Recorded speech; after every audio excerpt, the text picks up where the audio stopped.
recognize kasi sa kakakwento ko may kahihinatnan po pala ito. Hindi po pala basta Instagram lang yun, ano.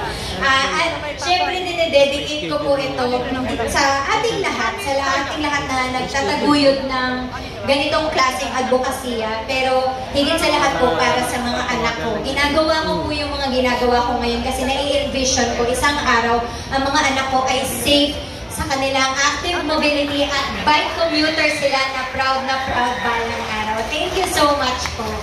Thank you, Miss Vika Paralejo, and congratulations once again.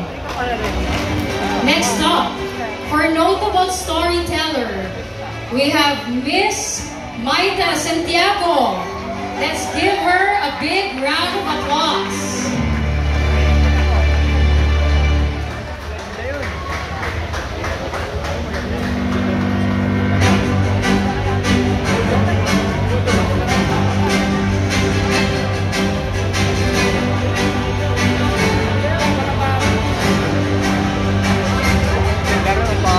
Let's hear a short message from Miss Maita Santiago.